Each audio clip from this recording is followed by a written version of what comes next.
Olá pessoal, tudo bem com vocês? Eu sou a Rebeca e eu e o professor Léo Cláudio iremos falar sobre funções inorgânicas.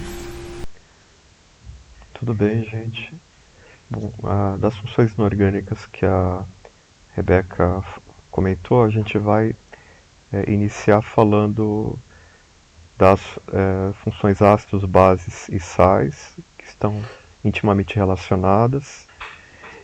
E depois, em outras aulas, vão ser trabalhadas outras funções inorgânicas e vão ser trabalhados outros conteúdos também da chamada química inorgânica, conteúdos bastante importantes, ok? São muitas as substâncias inorgânicas que existem, mais de 500 mil. Então, para se facilitar o estudo, foi feito um agrupamento, né, uma classificação dessas substâncias. Então, é chamado de função química. É um conjunto de substâncias químicas com propriedades semelhantes, né? Assim facilitando o estudo. Outra classificação importante também é quanto à característica, né, a natureza dos elementos químicos constituintes do composto, né? Por exemplo, os compostos inorgânicos, eles podem ser iônicos, né?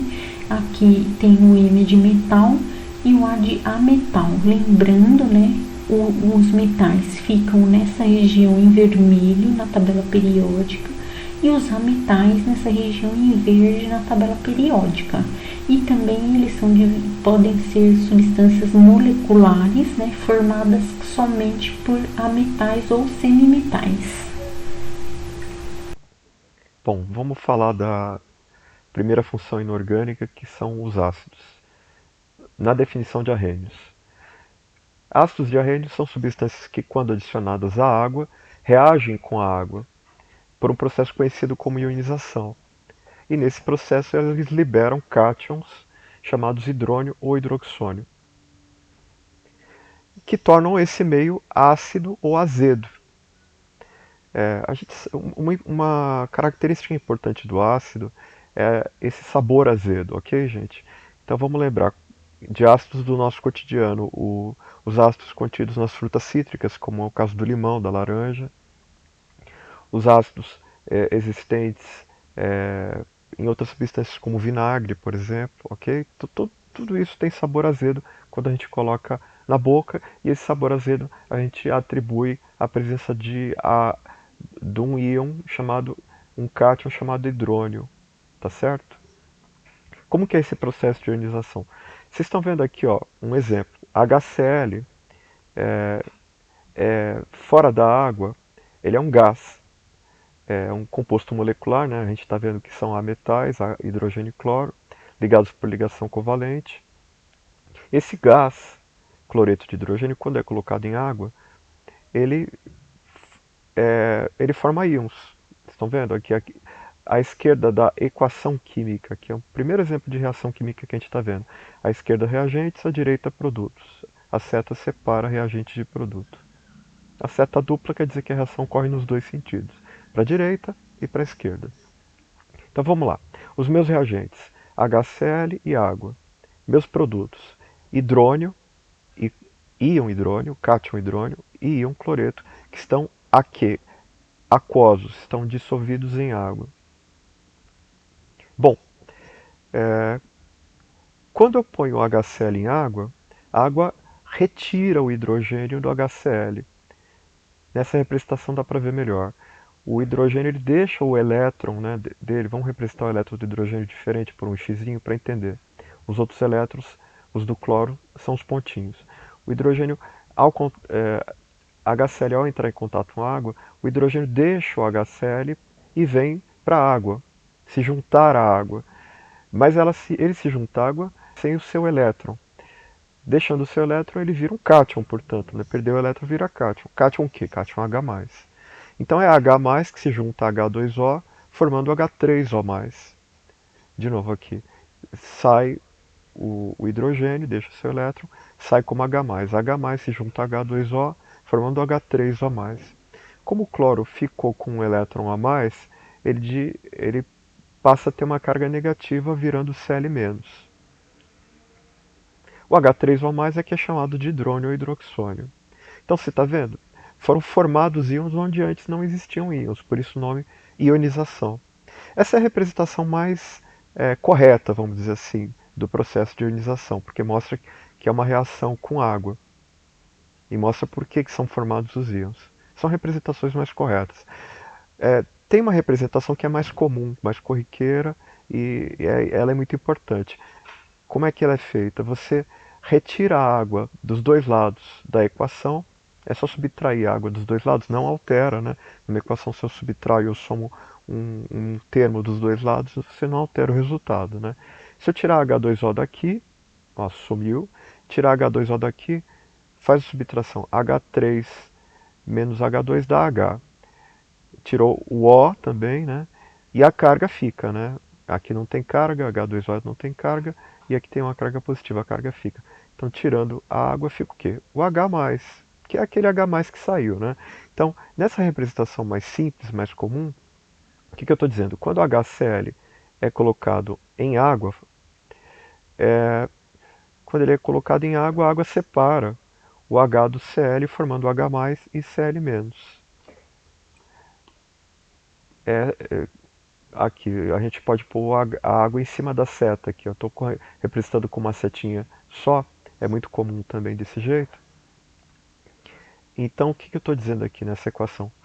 Estou dizendo que uma molécula de HCl, quando colocada em água, forma, a setinha quer dizer forma,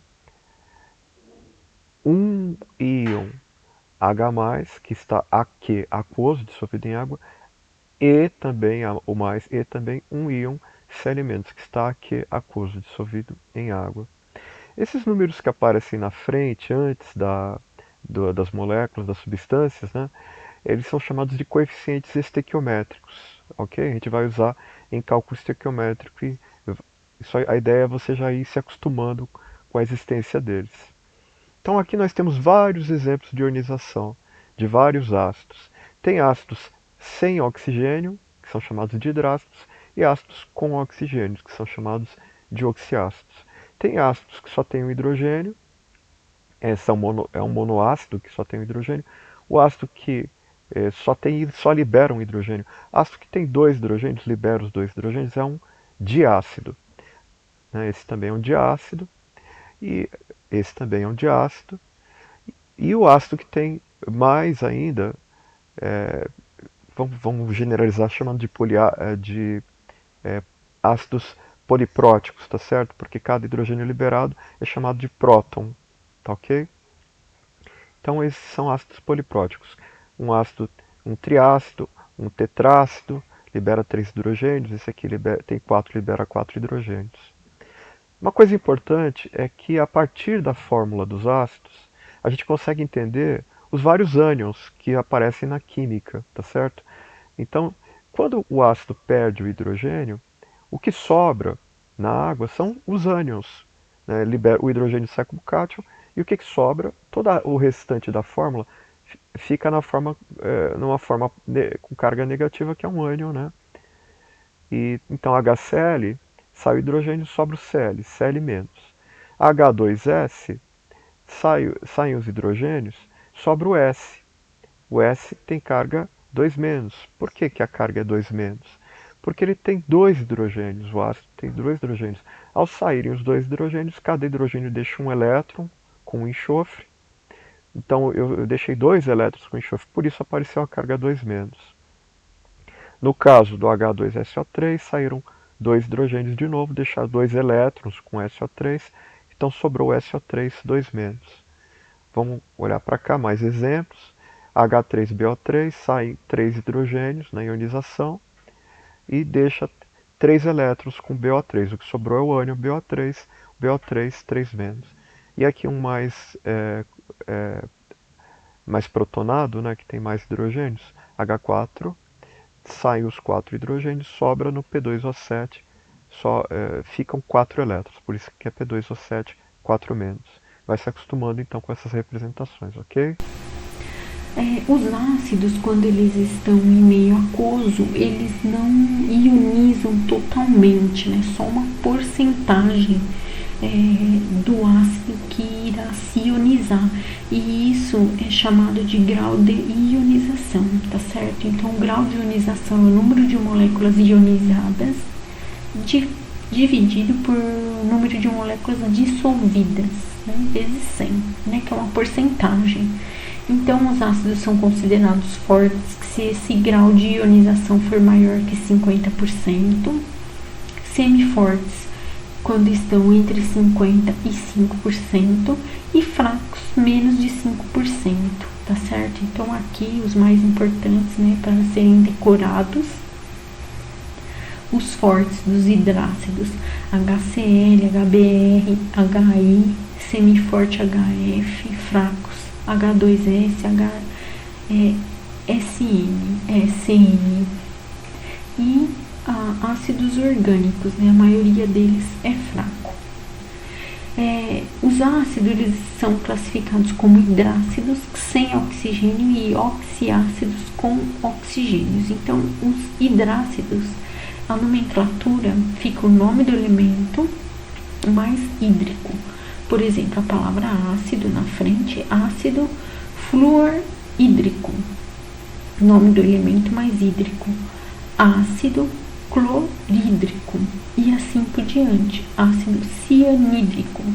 Então, os ácidos eles estão presentes na composição da Coca-Cola, do vinagre, do suco de limão e, no caso, nos ferrões, né, das abelhas e formigas, né, o ácido fórmico. Tem os oxiácidos, que apresentam hidrogênio, um elemento central, e o oxigênio em sua fórmula. Então, o nome fica nome do elemento, a nomenclatura nome do elemento mais ico, ficando, por exemplo, ácido carbônico, ácido sulfúrico, ácido clórico. Esses ácidos, pessoal, são muito importantes porque eles são os ácidos padrão, digamos assim, que serão necessários, né, lembrar do nome deles, da fórmula deles. Então vamos juntar tudo isso que a Rebeca acabou de falar.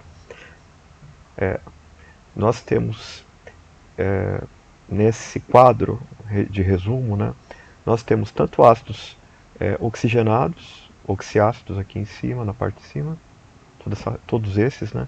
E embaixo a gente tem hidrácidos, dois exemplos de hidrácidos, esses daqui. Esses daqui são da família 7A, né? A família 7A tem tudo, né? Tem desde um ácido com muito oxigênio até um sem oxigênio nenhum. 7A, família 6A, exemplo mais importante é do enxofre, também tem oxiácido e hidrácido. Família 5A temos do nitrogênio, e ainda na família 5A temos do fósforo. Bom, então nós temos aqui hidrácidos, né, com terminação hídrico, lembrando que enxofre é sulfídrico, porque o nome em latim de enxofre é sulfur, por isso que o símbolo é S, tá? Sulfur troca o final por hídrico. Sulfurídrico seria, mas a gente omite uma parte, fica sulfídrico. E é aquilo que a Rebeca falou dos ácidos oxigenados. Se a gente souber o nome dos ácidos padrão, né, da família 7A, o padrão do cloro é o HClO3. Interessante que outros elementos da família 7A têm padrões com fórmula semelhante. Então pega a família 7A, cloro, pega o bromo, HBrO3. Iodo, HiO3, tá certo? Será o padrão da família 7A do iodo. Se aqui é clórico, e do iodo HiO3 será iódico. Do bromo HBrO3 será brômico, ok? Se você tira um oxigênio, a terminação simplesmente muda de ico para oso, então o clórico vai gerar o nome para o HClO2 o nome cloroso, né? No caso da família 6A, né, temos do enxofre o sulfúrico, né?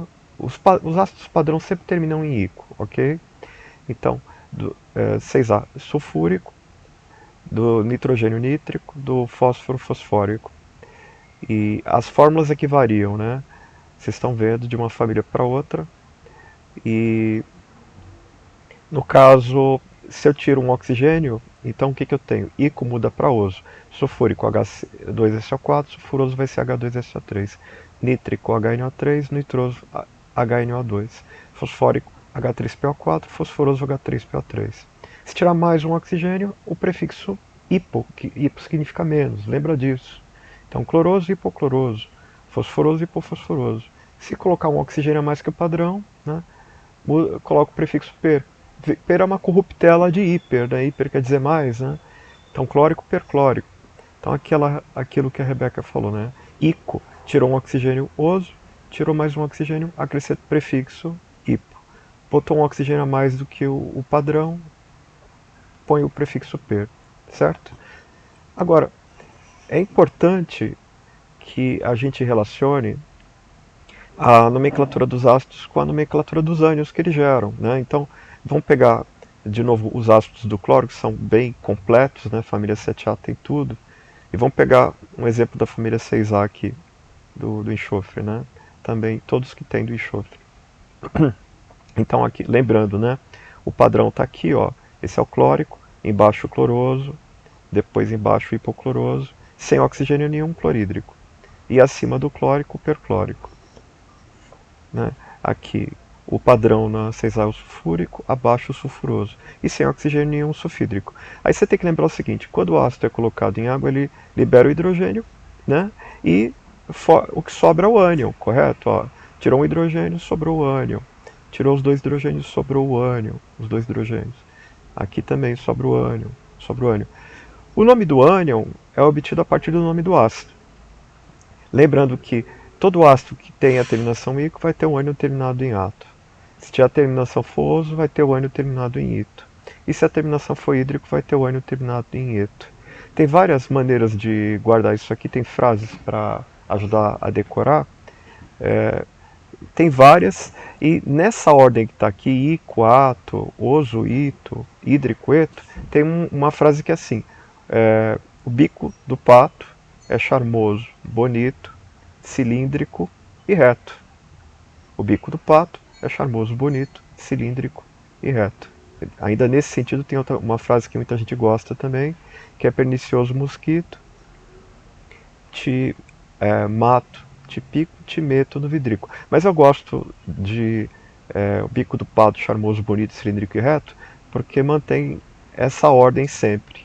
E já está aqui na ordem também, ico, oso e hídrico, né? A ordem que eu estou diminuindo os oxigênios, ok? Então aqui também eu sei que o ânion, que eu estou vindo para cá, é um ânion com menos oxigênio. Então é só trocar o final, que você sabe o nome do ânion. Você sabe o nome do ácido, você sabe o nome do ânion. Se é clórico, troca o final, esse é o clorato. Se é cloroso, troca o final. Bico do pato, clórico, clorato. Charmoso, bonito, cloroso, clorito. Hipocloroso, hipoclorito. Cilíndrico e reto, clorídrico, cloreto. Sulfúrico, bico do pato, sulfato. Sulfuroso, charmoso e bonito, sulfito. Sulfídrico, cilíndrico e reto, sulfeto. Os ácidos, eles são também, existem ácidos polipróticos, que a ionização ocorre em etapas. Aqui, por exemplo, a gente tem o ácido carbônico, então ele tem o seu primeiro hidrogênio ionizado, restando o bicarbonato, tá certo? E depois esse bicarbonato ioniza mais um hidrogênio, sobrando carbonato, tá certo? Então é em etapas que essa ionização ocorre. Base é toda substância dissolvida em água, por exemplo, NaOH, em meio aquoso, libera cátions H+, e OH-. Então, pela definição de Arrhenius, é toda substância que em meio aquoso fornece exclusivamente o ânion OH-, tá certo? As características, elas são sólidas a temperatura ambiente, formada com cátions metálicos, não voláteis e por ligações iônicas, tá certo? Nomenclatura. Então, para as bases, primeiro vem a palavra hidróxido, D mais o nome do cátion. Então, hidróxido de sódio, por exemplo, hidróxido de bário, né? O nome do cátion que a gente já aprendeu, e a palavra hidróxido. Então, ela está presente em leite de magnésia, produtos de limpeza, na substância liberada pela mordida de um marimbondo, né? Ela é a base de nitrogênio para a defesa dele.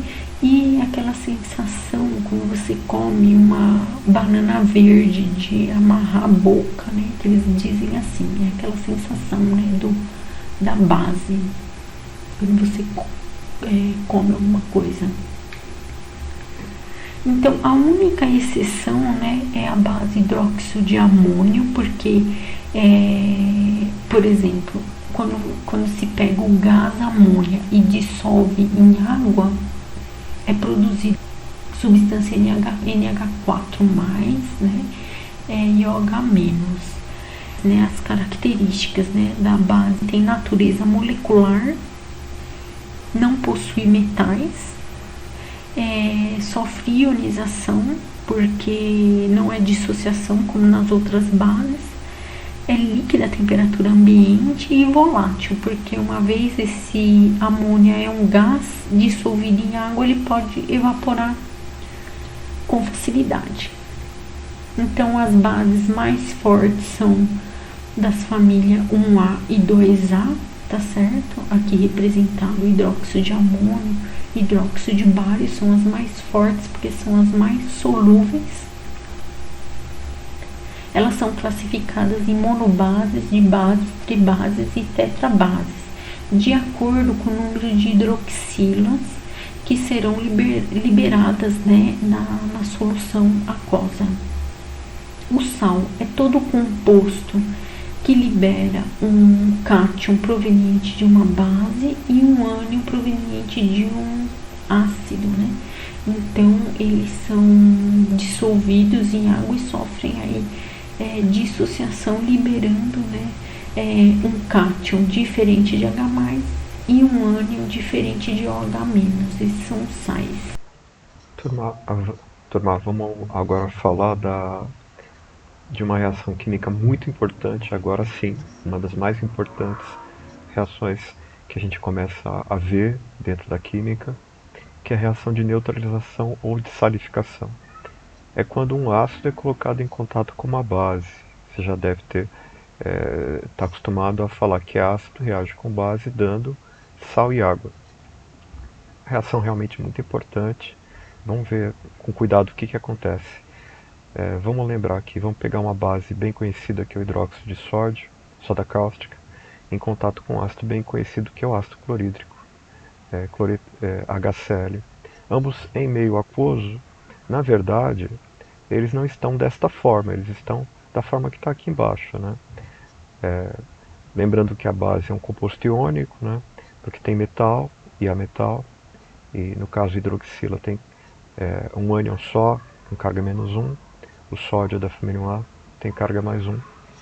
Se o sódio tem uma hidroxila, o hidróxido de sódio tem uma hidroxila, então ele vai ter carga +1, certo? E como é um composto iônico, em água, na verdade, ele está dissociado. Enquanto o ácido, em água, que é um composto molecular, ele está em água ionizado. Uma diferença muito importante. Ácidos em água se ionizam, porque formam-se íons, já que o composto é molecular, não é formado por íons, não apresenta íons. Em água ele cria íons, né? Ionização é o ato de criar íons. Enquanto o composto iônico não. Ele já é formado por íons e a água apenas os separa, dissocia, dissociação. Então, na verdade, o que nós temos quando temos HCl em água em contato com NaOH em água, nós temos, na verdade, isso aqui, né? Esse monte de íons dissolvidos em água. Bom, quando eles são postos em contato, né, NaOH em água, hidróxido de sódio em água, na verdade são íons Na+, e OH-, e ácido clorídrico em água, na verdade são íons H+, e Cl-. Esses íons, eles vão se atrair aos pares positivo e negativo, né? O Na mais tende a ser atraído pelo Cl menos e o H mais tende a ser atraído pelo OH menos. Bom, H mais em contato com o OH menos, rapidamente eles se juntam para formar água. E esse processo de formação de água é chamado de neutralização. E o nome tem tudo a ver, né? Os ácidos, eles têm um sabor azedo, eles têm aquelas características deles próprias de ácidos, pelo fato de liberarem H+. O H+ é que dá o sabor azedo. E as bases têm aquelas características das bases, a astringência, por exemplo, pelo fato de elas terem o OH- livre.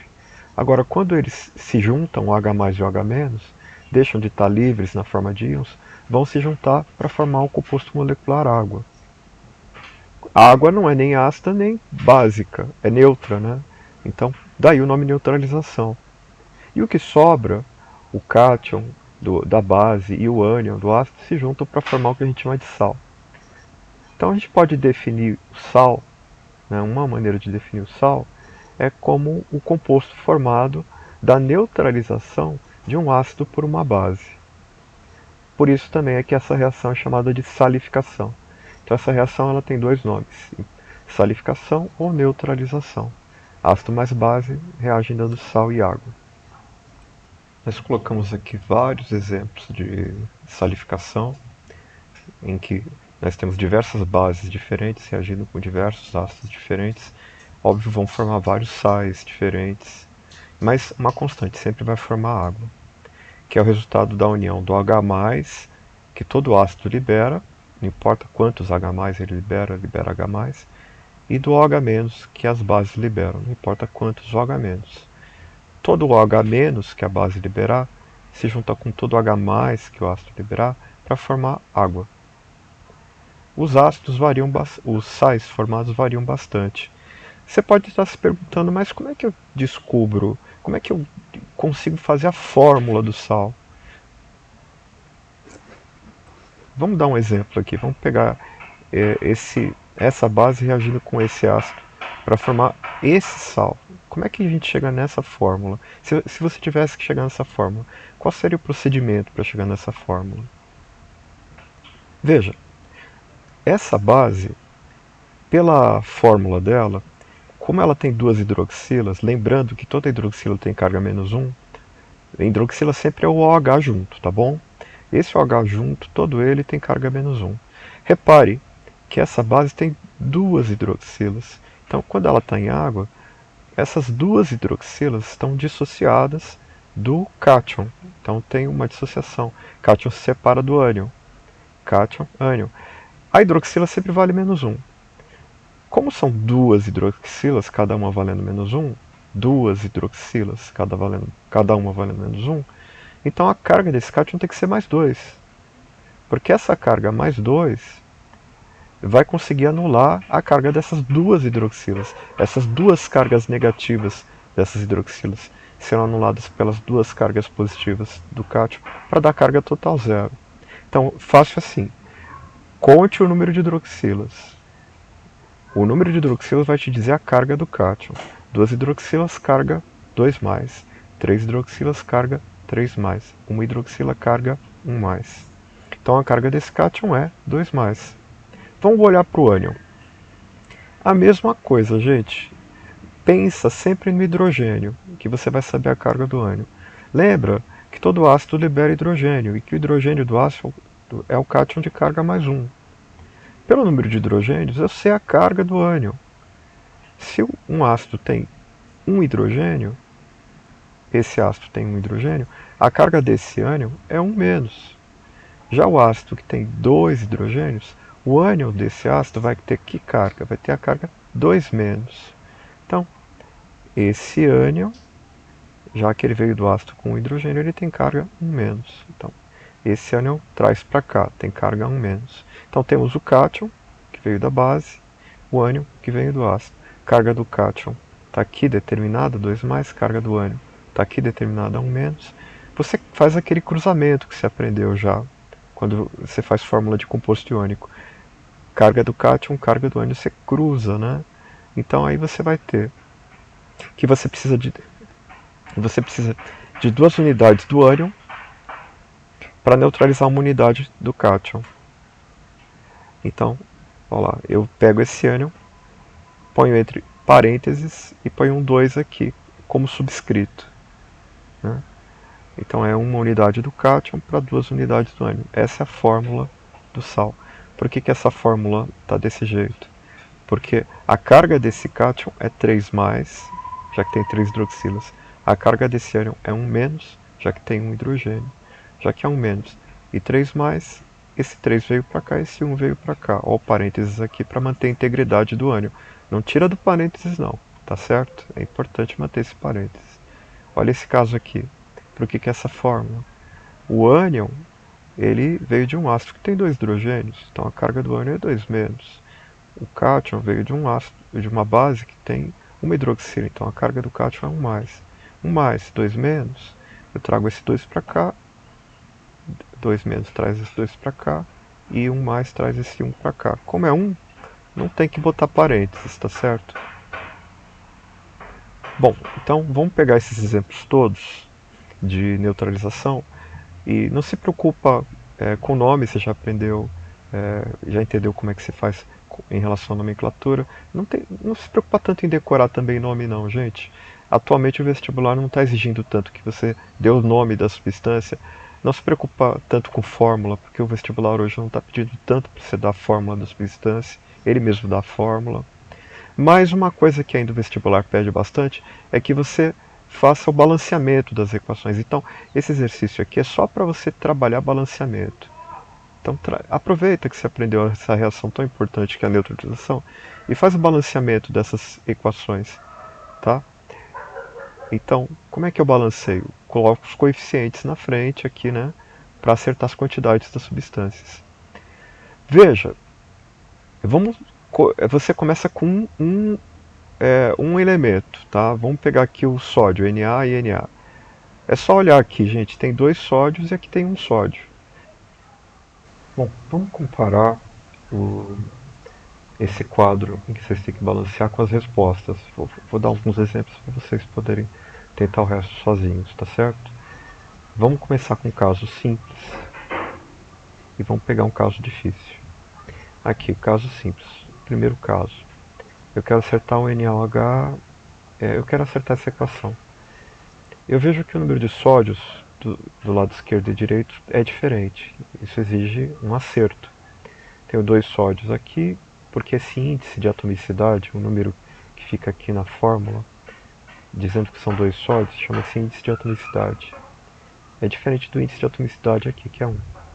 Esse índice de atomicidade que está aqui, para balancear o sódio, acertar o sódio dos dois lados, esse índice eu vou trazer aqui para cá, vou pôr 2 aqui, vai virar coeficiente. Vai ficar antes da fórmula, virou coeficiente.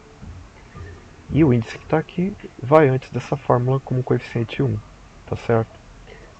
O coeficiente diz quantas fórmulas aparecem, quantas vezes essa fórmula aparece. Uma vez, aqui 2 vezes.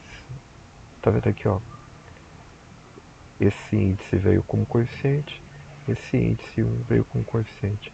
Agora eu estou dizendo que 2 fórmulas dessa formam uma fórmula dessa. Aí eu acertei o sódio, né? Tenho 2 sódios por fórmula, vezes uma fórmula, são 2. À direita, à esquerda. Um sódio por fórmula, vezes 2 fórmulas, são 2. Agora que eu acertei o sódio, eu tenho esse coeficiente aqui e esse coeficiente aqui. Esse coeficiente também já acerta o sulfato, ou o enxofre e o oxigênio. Já fixa, né? Quantos enxofres e quantos oxigênios, ou quantos sulfatos tem aqui. Tem um enxofre vezes 1. Como tem enxofre só aqui também, e um enxofre aqui, eu vou pôr 1. Certo? Ou você pode pensar, tem um sulfato. Sulfato é isso tudo, né? O íon sulfato. Se tem um sulfato aqui, só tem sulfato aqui e aqui, então aqui também tem que ter um sulfato. Então aqui é 1. Agora eu tenho coeficiente aqui, aqui e aqui. Só falta aqui. Deixa sempre a água por último. Por quê? Porque os hidrogênios da água vêm parte da base e parte do ácido. Ó, os dois têm hidrogênio. E os oxigênios da água tem oxigênio aqui, aqui, aqui. É muito complicado, deixa sempre por último. Vamos acertar.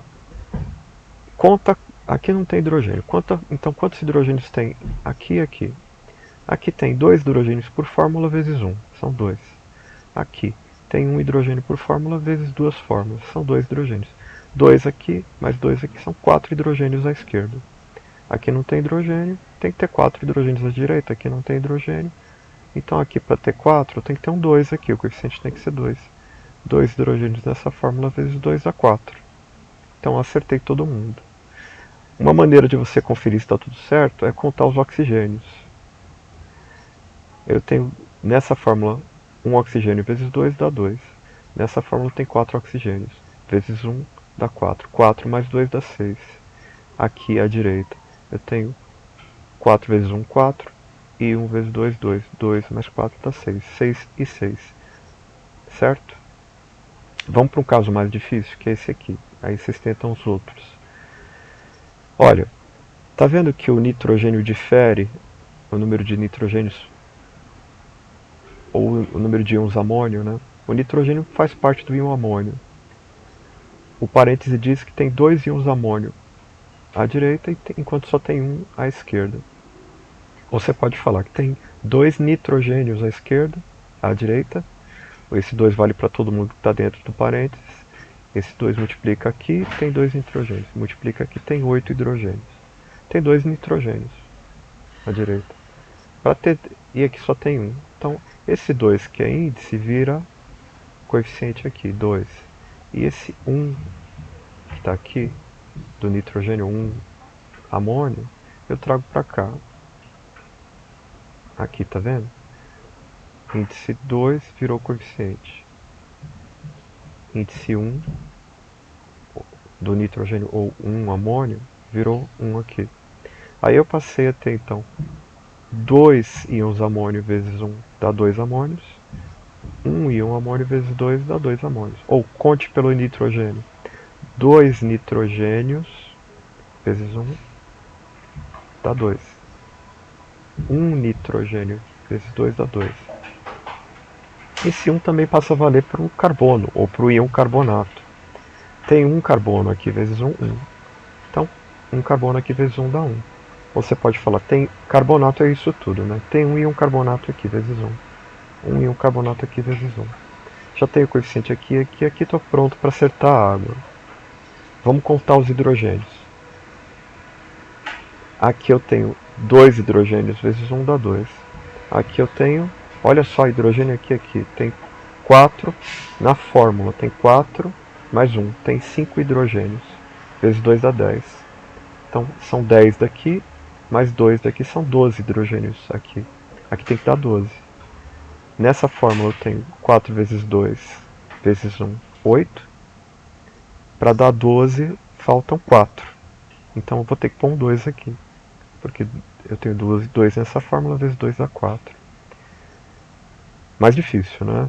Vamos ver se está certo, contando os oxigênios. E olha como tem oxigênio, hein? Aqui eu tenho 1 oxigênio vezes 2 dá 2.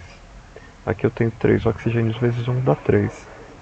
3 mais 2 dá 5. Então aqui eu tenho que ter 5. Eu tenho 3 aqui vezes 1, 3. Aqui eu tenho 1 oxigênio vezes 2 dá 2 mais 3 dá 5. Bateu.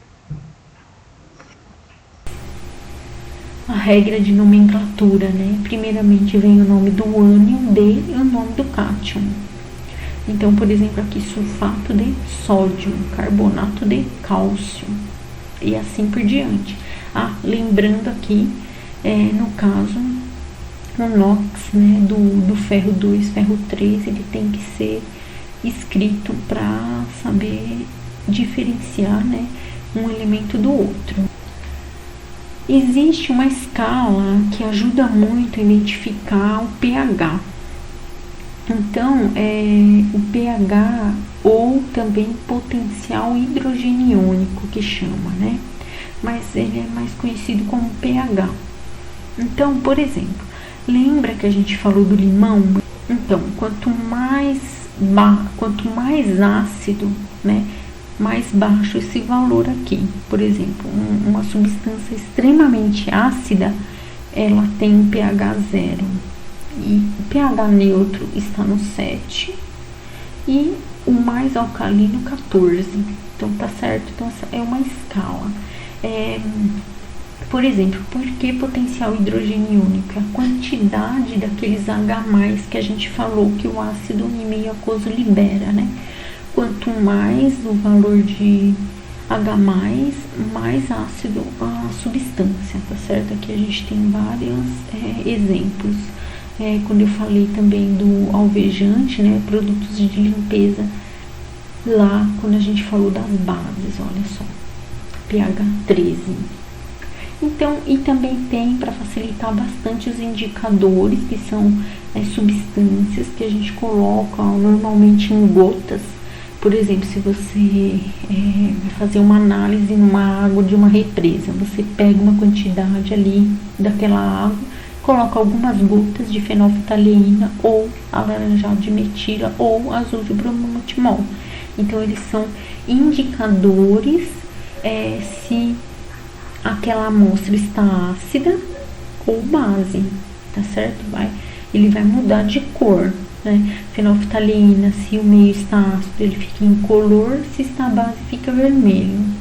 Alaranjado de metila fica ácido, no meio ácido fica vermelho e em meio básico fica alaranjado, e assim por diante. Então, pessoal, é isso. Bons estudos. Até a próxima aula e tchau, tchau.